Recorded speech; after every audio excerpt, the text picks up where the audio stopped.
Ladies and gentlemen, gather your gel packs, clip in your sarcasm cleats, and lower your saddle of expectations, because Team Visma Lisa Bike just had their Tour de France 2025 squad leaked, which is just corporate PR speak for, "We told a friendly journalist to tweet this in the most dramatic way possible."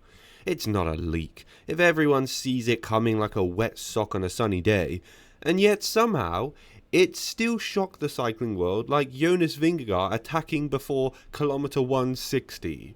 Unexpected, but only because we didn't think they had the guts to be this obvious. Here they are, the 7 brave souls preparing to throw themselves into every alpine pass, every cobbled pothole of Montmartre, and every time trial ramp to defend the honour of one Danish robot named Jonas Vingegaard. But this year, they're not just racing against Tadej Pogačar. No, they're racing against something far more terrifying, more relentless, more data-driven. Yes, apparently Visma's number crunchers are now coding their strategies. A sentient language model that doesn't sweat, doesn't book, and doesn't even have a bicycle. So let me stop yapping and let's science it. Let's mock it and let's analyze it until we're questioning whether Thymen Arensman was even real. 1. The centerpiece, Jonas Carbon Lungs Vingegaard. The man, the myth, the Tour de France winner who now lives in a hyperbaric chamber and subsides in carrot vapor and ketones filtered through volcanic sand.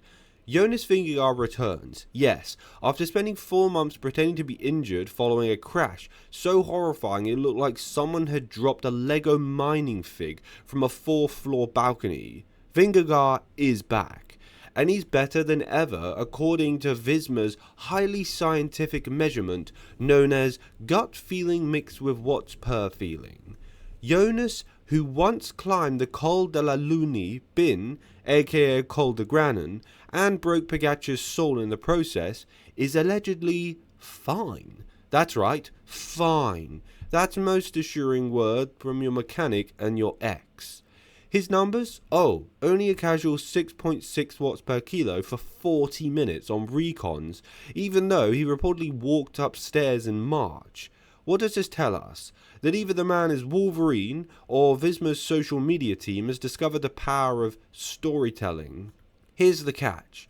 Jonas isn't just racing against Pogačar's explosiveness or Evenepoel's raw talent. He's racing against the algorithms, against forecasts, against people picking Ayuso as a dark horse and being right about it. The pressure? Unfathomable. The stakes? Monumental. The reality? He's still Vingegaard, and when he's on, he climbs like gravity has signed a non-compete agreement. Probability, he cracks, 19%. Probability he cracks you emotionally, 97%. 2. The supporting cast of statistical insanity. Let's dive into the lotto of domestiques and wildcard wattage. The supporting cast, first up we have Simon Yates. Yes, that's Simon Yates. Former Vuelta champion, explosive climber, and spiritual cousin of caffeine. Simon is a slightly malfunctioning espresso machine of the peloton. When he's good, he's really good. When he's bad, he's a ghost wearing pink socks. He brings punchy attacks, GC experience, and a 41% chance of just deciding to win a stage for himself and accidentally dropping his own teammate Jonas Vingegaard. Expected value, 1 epic solo win, and 3 tactical nightmares. Matteo Jorgensen, the All-American with cheekbones sharper than Pogačar's elbows. Jorgensen is Visma's long-range breakaway insurance policy and their what if everyone dies but Jonas contingency plan. He's done well in Paris-Nice, got top 10 in the Dauphiné while chewing nails for breakfast. And he has the kind of diesel engine that makes Froome's old SRM data blush. He climbs, he TTs, he drops PR quotes like, "I'll work for Jonas unless I'm stronger." Charming.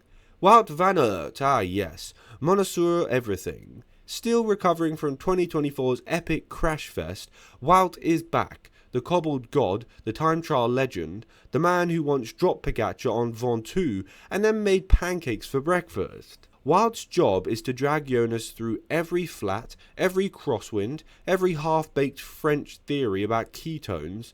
Probability he finishes the race this year? 75%. Probability he wins nothing while doing 86% of the work? 98.3%. Thij Benut.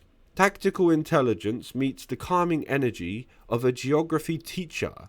This is the kind of rider you forget until he makes the break and causes a GC panic at kilometre 43. Great on cobbles, underrated on hills, and possesses the ultimate cycling superpower, knowing when to do nothing. Expect him to attack on the Montmartre cobbles to help Jonas, just because he was feeling nostalgic. Victor Campagnarts, the wild card, the time trial craftsman, the man who once redesigned his own position so efficiently it was deemed unfair by UCI standards written in Latin.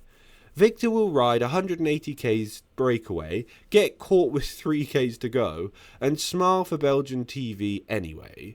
Probability he matters in the mountains? 0.7% probability. Probability he gets more screen time than the yellow jersey? 87%. 3. How they'll actually help Jonas beat the teams against them. Now, for the juicy part.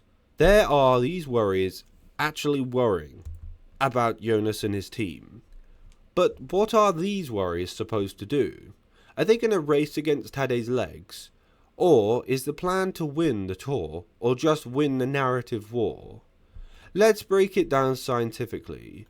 Jonas' chances of winning the Tour de France based on human factors like form, altitude camps, Danish stoicism sit at around 35.9%. But throw in some smugly accurate race predictions, weekly Strava data decoding, and suspiciously large fan base of Remco defenders, and that chance dips. So what's Visma's strategy? Simon Yates is the wildcard chaos factor. His unpredictability adds variance to the simulation, an essential tool to confuse the race. Think of him as introducing entropy into the game. When he goes rogue, the machine and peloton has to reprocess 45 billion possible outcomes. Effective, yes. Dangerous in the same way a squirrel is in a cockpit. Jorgensen is the stabilizer. His wattage numbers look boring, but they are what we call data-friendly. He offsets the madness of Yates and helps the model find convergence. In Jorgensen, he paces it well. Jonas gets a clean FTP path to victory, if it goes well. Wout van Aert, meanwhile, is Visma's attempt to sabotage the peloton. His presence throws off every other team. Why? Because Wout does everything and nothing. Is he going to chase a green jersey, a stage win, or cooking pasta for Vingegaard? No one knows. He starts foaming at the algorithms, just trying to make sense of his own power profile.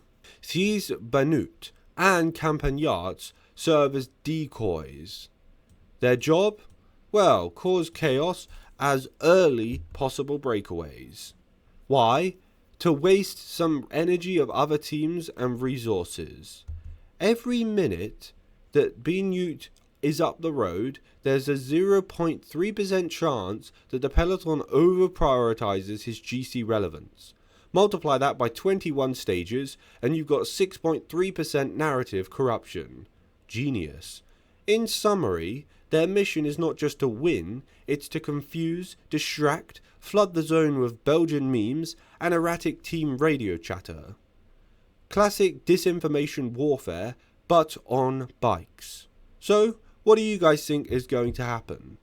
Let's just say that this is going to be one hell of a Tour de France, and I don't fall for all the nonsense claiming that this was somehow leaks.